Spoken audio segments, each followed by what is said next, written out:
Oof, it's been a hot minute, hasn't it? Anyways, welcome back to the channel where we have a look at orchid plants.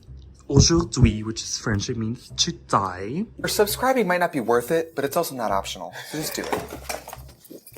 I know I promised the second part of the repot video I did, but that file got corrupted, and so I didn't really,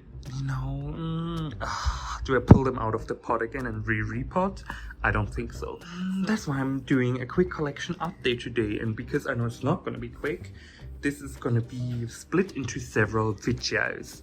So today I'd like to do just a general overview, and then I will go into, this part and so on, and give you an idea of what I'm growing, how everything is doing, and what we're dealing with.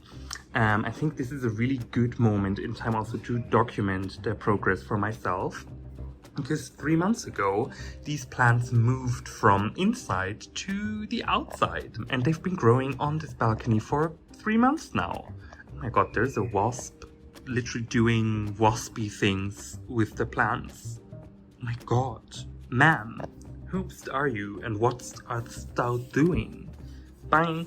Anyways, yes, so 3 months ago, the plants moved outside here. My partner, who's a rocket scientist at NASA, as you can see, he installed this super mega high-tech contraption here to have as many plants as possible live outside. They moved here, I would say mid-May-ish. It's mid-August now. I wanted to really make sure that there will be no frost or anything anymore. In Central Europe, there are these a few saints in kind of mid-May that mark the time when you can move plants outside, and when okay, now everything is frost-free in a way. Obviously with climate change, all of that is changing. But my grandma taught me that, kalte Sophie, cold Sophie, I don't know. But after she's over, you can go ahead and plant everything outside safely, because there shouldn't be too much frost anymore. In parallel, I also asked Nina, Ninja Orchid, and Steven and Camp and Lewis in their respective comment sections, and they said, yeah, 13-ish degrees night temperatures is things shouldn't die at that point anymore. So I went ahead and I put them on this balcony here. It's a south-facing balcony facing a courtyard, as you can see. And so it's pretty sheltered. So even if temperatures go lower than the 13, outside here on the here inside the courtyard, and then also in the balcony, it's much warmer actually. Today, around noon-ish, I took a picture of the thermometer. You can see it gets pretty hot here if the sun is really hitting, and because south-facing here in the northern hemisphere means you get sun during noon hours, right? So in June, this was this balcony, or end of June, this balcony was hit from 10:30-ish until 5 p.m. with more or less direct sunlight, which is why I had to put up this protective layer. You can see the sun has just sunk behind this house. It's 7-ish p.m. now, so the plants are getting much less light than what they do during the day, but it's still almost as bright as it would be underneath my grow lights, and during the day it's much brighter, so easily 3 times stronger than the grow lights on an overcast day, 6 times or even more when the sun is out. So it's actually a lot of light.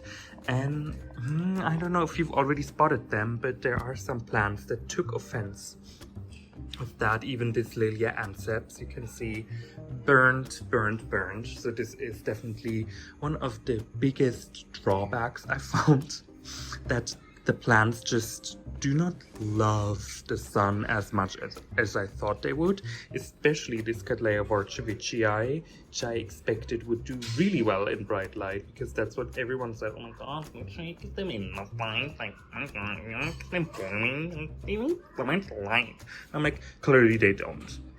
But anyways, this is why this plant is down here, where it gets the least amount of sunlight in the entire balcony. But other than that, honestly, I feel like overall the plants are much more vigorous than what they used to before. They're full of sap. Maybe I can show you here on the Cattleya rex. There are always some ants collecting the sap. You can see it's running around there. They're doing their little ant thingies. But the plants are very vigorous, very plump as well. It's been an extremely wet July here in Central Europe. We've gotten a lot of rain, like a lot. It's still not nearly enough to make up for the drought of the past years.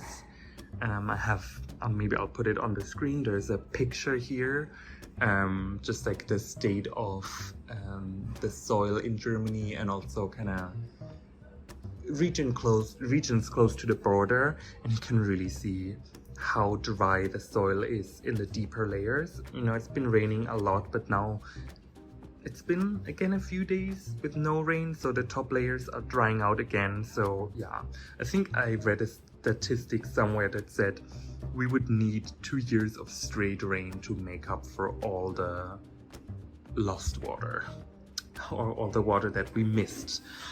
So yeah, that is a major issue.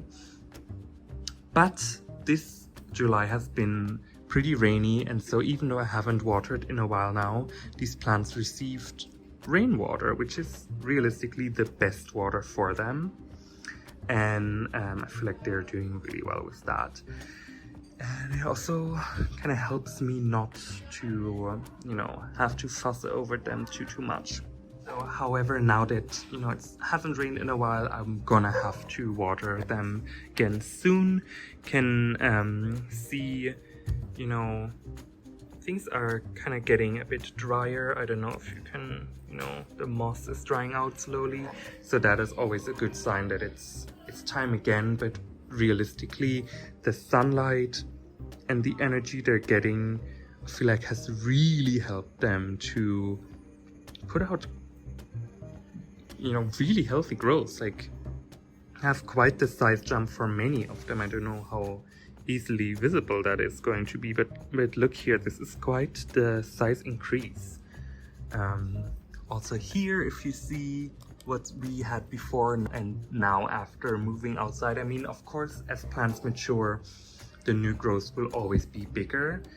But I feel like also, you know, if I look at how turgent they are, how vibrant they are, yes, they are burnt, but I feel like overall they're really enjoying it. We have, for example, here on the purpuratas, all of them have put out additional growths now. Look, this one even has 2 that it's working on right now. I think the development is really positive, and I'm really happy I moved them outside. For next year, just have to keep in mind to put up the sun protection sooner, because I had put them out in mid-May. It was an overcast day. I was like, oh yeah, it's gonna be fine. But no, it wasn't. This burn happened on the first day. So yeah, you know, you live and you learn, but overall I'm very happy. Okay, so I would probably cut the video at this point, and then in the next upload I will go over each and every, you know, part of the collection, and maybe pick out a few plants to give you a little bit of an insight.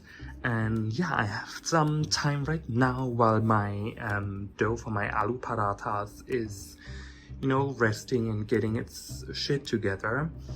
And yeah, in the meantime, enjoy your life, and yeah, let me know what your collection is doing in the comments below.